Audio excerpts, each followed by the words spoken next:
Alright, hey everybody.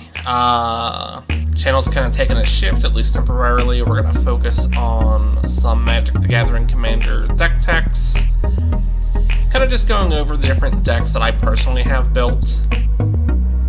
So today we're going to start off with one of my favorite, and honestly one of my most powerful ones that I currently have, which is Kyler, Sigardian Emissary. So Kyler is a legendary human cleric. He's a little 2/2 for 5, and before it's like, whoa, that's obviously trash. It's like, yeah, but whenever another human enters the battlefield, he gets a boost, and for all the boosts that he gets, he passes that stuff around. He's a good old guy. So the deck is focused on two kind of subsets. Aside from being human tribal, it cares about +1/+1s, and it cares about spamming out tokens. So we accomplish this in a number of ways. One of the big couple of them is Champion of Lambhold. Right? Fantastic human herself. Also gets boosted every time another creature enters the battlefield under my control. Gets a +1/+1 counter, right? So she's doubling down on the, hey, did a human enter? Passing out counters. And she makes it so anyone that has less power than her can't block any of my creatures. And she gets pretty powerful pretty quick. And this is a go wide deck in terms of token swarm. So I can very quickly finish off all of my opponents in one attack. Speaking of going wide, we have Adeline, Resplendent Cathar. Just a good old boy, right? So by themselves, they're a 1/4 with Vigilance for 3. Not too shabby. But the second I attack, not even specifically with Adeline, right? Adeline can stay back when I attack. I'm generating, in a standard game of Commander, 3 more guys, right? 3 little dudes that are all tapped and attacking. Each of which is going to trigger both my Commander and my Champion of Lambhold. Right? So we're just constantly getting bigger. And even, let's say, right, for argument's sake, we have our Champion of Lambhold and Adeline on the board. We'll say that Champion of Lambhold even came out second. I cast my Commander, right? We cast good old Kyler here.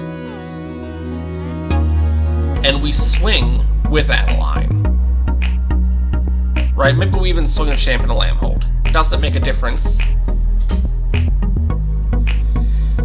We get 3 ETB triggers off of the attack, which puts 3 +1/+1 counters on Kyler, boosting all my 1/1s to now be 4/4s. Boosting my Champion of Lambhold +3 on her own. So now she's a 7/7. So unless you got 7 power, you can't block any of my guys. We're getting in, we're hitting face. It's a good time for me. Not so much other people, but you know, we're not worried about them. We're worried about us. Now, obviously, playing all these creatures, a little expensive, right? Luckily, we have, boom, Catilda. It's on her prime. Protection from werewolves, kind of not important, right? We don't care that much about it. But we do care about is that our humans can all tap for mana. Of any color. Or of this creature's colors. But, like, Catilda is the colors we're playing. So, like, sounds good to me. Also, I could, like, pay a bunch in and tap her to put +1/+1 counters on creatures, furthering our +1/+1 counter sub-theme.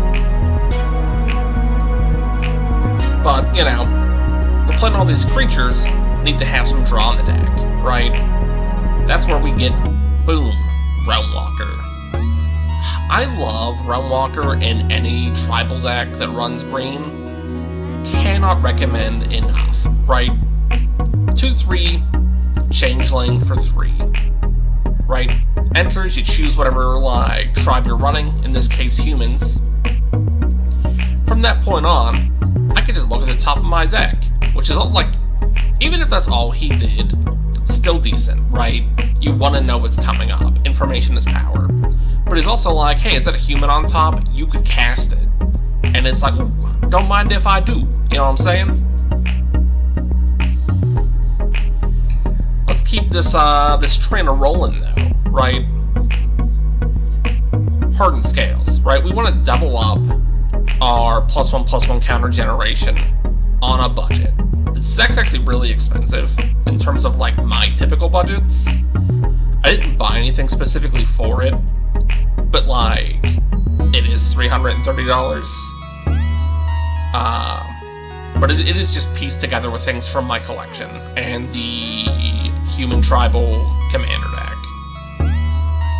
But Hardened Scales is going to let us double down on all of our +1/+1 counters, right? And a bunch of things add counters. We have other things back in our creatures. Who does it? Tuskar Captain's giving us all trample. Don't really care about you right now. Achaeus is, like, great for it. Lenora is good. Like, Juniper Ranger doubling up. Forget about it. Intrepid Adversary also. Well, no, he cares about Valor. He doesn't care about +1/+1 counters. He boosts everybody for his Valor, but more +1/+1 counter synergy and mana ramp. A little bit of life gain, more mana ramp. Experiment 1 cares about it. Evolution Sage is gonna, like, help us get, you know, even more. Esper Sentinel, right? Like, typically Esper Sentinel doesn't gain a ton of power, right? But, like, I play him for 1, and now it's like, yeah, you're trying to cast your first non-creature spell. Well, my Esper Sentinel's already up to, like, being a 12/12 because I played, like, 3 creatures, and things got out of hand. Absent Falconer gives us flying, like... The Arcus Acolyte lets us just, like, literally pay to give people +1/+1 counters. Biogenetic Upgrade gives us more counters. Join the Dance is giving us humans to give us more counters. Shamanic Revelation. Need that card draw. Sunset Revelry is great. It's just super versatile, right? I don't tend to care about the life gain. Don't get me wrong, 4 life is great. I'll take 4 life. But, like, if my board just got wiped and I've only just really replayed my commander, for 2, right, now I get 2 more creatures out, which boosts my commander and boosts them, so now for 2 mana, I got 2 3/3s out. And because we're constantly playing out, like, our whole hand just vomiting under the board, boom, card draw. A little bit of board wipe, creating a bunch of humans. If we already have, like, a stacked board, playing Visions of Glory, chef's kiss. You know what I'm saying? Inspiring Call is going to let us draw a bunch, and all my +1/+1 counter creatures indestructible. Path is obvious. Pledge of Unity literally saved me. I was at a local convention, right? We're playing some commander, like, with just people we've never met before. Good times are being had. My opponent had an artifact tribal deck, and they had a board state where they could sack a bunch of artifacts to kill me. Right? They sack them all. I'm like, cool, in response. And this is after I declared attackers, but before blockers were declared. I slapped down Pledge of Unity, putting a +1/+1 counter on each of my creatures and gaining life for each, bringing my life total above, like, what would have then been 0. But also, I had my Abzan Falconer on the field, so I got to give all of my creatures on the entire field flying.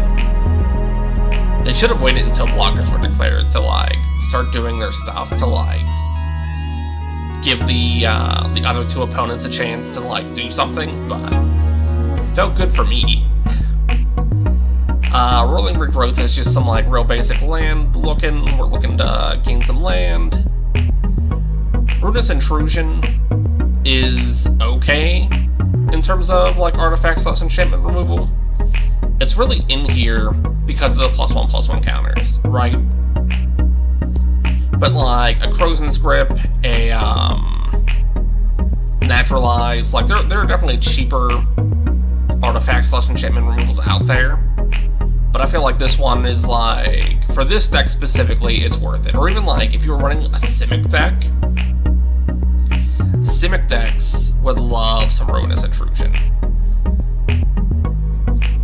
Teferi's Protection, because, again, I need to be able to save my board from the board wipes. And I don't actually have that many ways to do it in here, and I could probably take cards out of other decks to, like, to improve the stability? That's not the word I'm looking for. Like, the resilience of my board state, basically. Unbreakable Formation.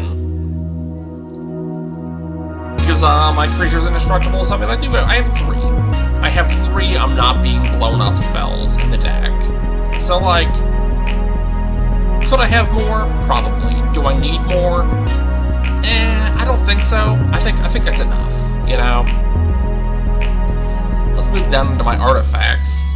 You're getting a little sneak preview as I struggle to move my mouse about. Arcane Signet, just like, you know, standard commander stuff. Lifecrafter's Bestiary. I love this. This card is great in pretty much every single green deck. Right? For 3, I get to scry on upkeep.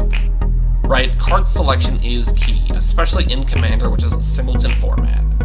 If that's all it did, I'd probably still play it. But whenever you cast a creature spell, you may pay green, and if you do draw a card, this card's phenomenal, and it's only 99 cents. Like, so good. Panharmonicon. It really just, it doubles up all of my +1/+1 counter triggers. Just a good time. It's a win more kind of card. Soul Ring is Soul Ring, you know, just commander stable, not much more need be said. Swiftfoot Boots is just budget, Lightning Greaves, right? Costs the same to play, costs 1 more to equip, gives haste and hexproof.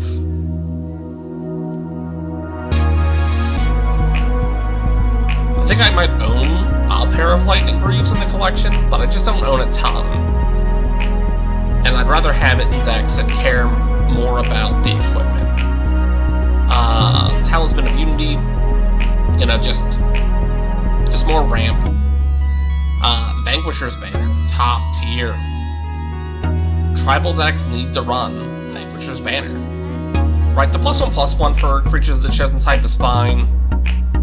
But the fact that whenever you cast a spell of that type, you draw a card, and it's on cast, right? Even if that spell gets countered, you still get to draw a card. So that's phenomenal for helping me refill my hand as I'm, like, vomiting creatures out. Call for Unity, right?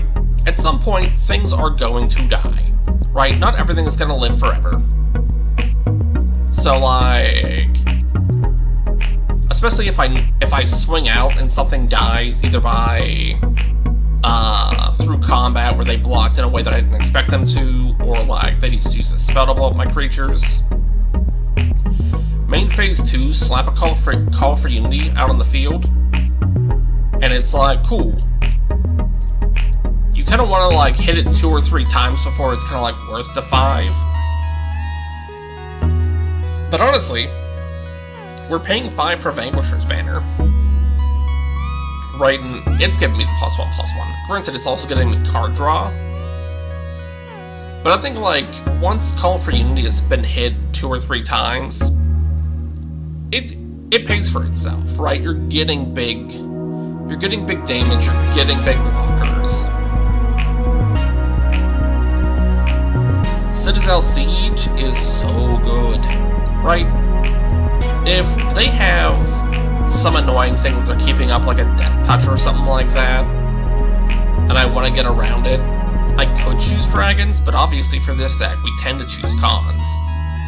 So we're getting 2 +1/+1 counters on a target creature at the beginning of every combat on my turn. So we're pumping up our commander, who's pumping up everybody. If he's not out, we might be pumping up, like, the Champion of Lambhold, Mech the Lunarch. You know, we got some options. Next up in the enchantments, we got Death's Presence. When a creature I control dies, I have to put X +1/+1 counters on creature I control, where X is the power of the creature that died. Again, not everything is going to live forever. It does cost 6, but like, short of a board wipe, I kind of don't care. And honestly, if I had a copy of the Ozolith for this deck, I have it in some other deck, but if I had a copy of the Ozolith for this deck, it's like, oh, you wiped my field? Cool. Like,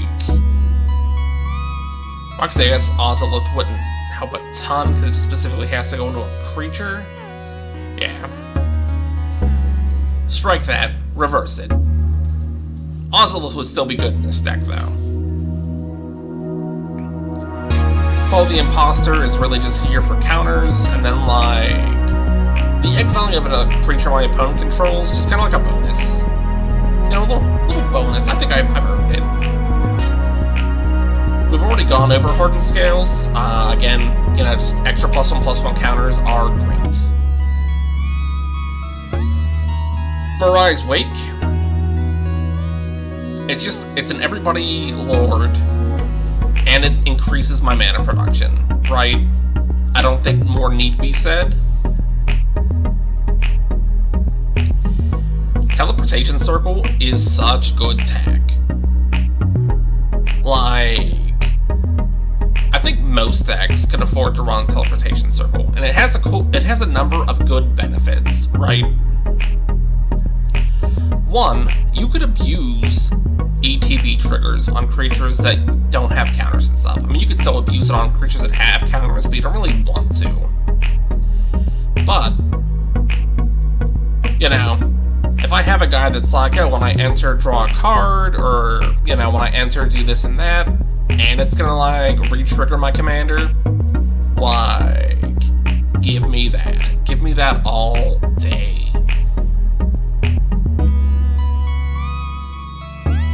We got our lands. So, Arctic Tree. Oh no, I messed up. There we go. Back in. Arctic Tree. Ender's tapped.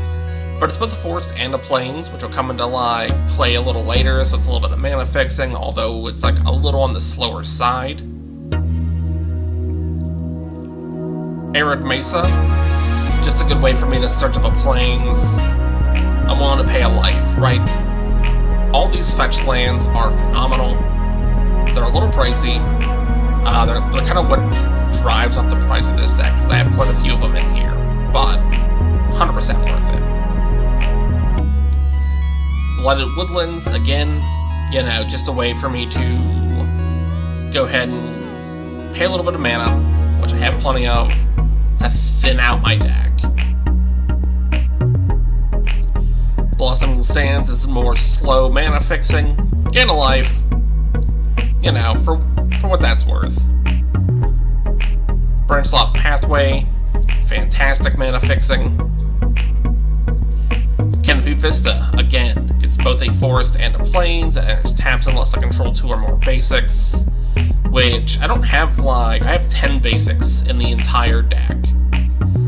So, like, not a ton, but not nothing, right? It's almost a third of my total lands. Cabinet of Souls, which you could argue has like no business being here, because it's a 2-color deck, right? If it was like a 3+ color deck, Cabinet of Souls makes more sense. And this actually accounts for like 1/5 of the total cost of the deck, which is crazy. But Cabinet of Souls is obviously just good in tribal decks. Like, it's what it's for. We got Command Tower, Exotic Orchard, Flooded Strand, another fetch. We have 4 copies of Forest. We have a Fortified Village. We got Gavany Township. Again, we're putting some +1/+1 counters on each creature I control. It's right in theme. Love it. Frozen Verge. Kind of slow, but like it lets me search for a forest and a plains and put them both onto the field tapped, but they're not specifically basic, right? So I can search for any of my dual lands that I want that have both types. Another fetch in the form of Marsh Flats. Mirrored Landscape, just commander staple. Overgrown Farmland. You know, fantastic. Path of Ancestry for more card selection. Bunch of plains. Selesnya Sanctuary is kind of slow, but it lets me replay some lands, which helps with my Evolution Sage to like try and get a little bit of extra proliferate going on. We have our Sungrass Prairie, again like a little slow, but you know, can help with mana fixing. Sunpetal Grove, phenomenal, basically always comes into play untapped. Temple Garden, a little bit of pain land, but you know, life's a resource, it's worth paying. Temple of Plenty for, again, card selection, a little slow, but card selection's worth it. Temple of the False God, you know, I'm always a little hit or miss in terms of Temple of the False God, because like you draw it too early, and it's basically a dead land, right? Like you play the land for turn, but it doesn't tap for anything. But, you know, your 5th land or later, you know, you get 2 mana for the cost of 1, so... Yeah, let me know your thoughts on Temple of the False God down below in the comments. Thornglint Bridge, again, mana fixing, it's indestructible land, it's an artifact. Not much else to say. Freckle Expanse. So, there you have it. I didn't go over each of the individual creatures. Maybe next time we will if you guys think that's what you want. I know I'm kind of all over the place and this is like a little bit rough, but it's my first time going at it, so, you know, hope you liked it. And then until next time, guys, have a good one.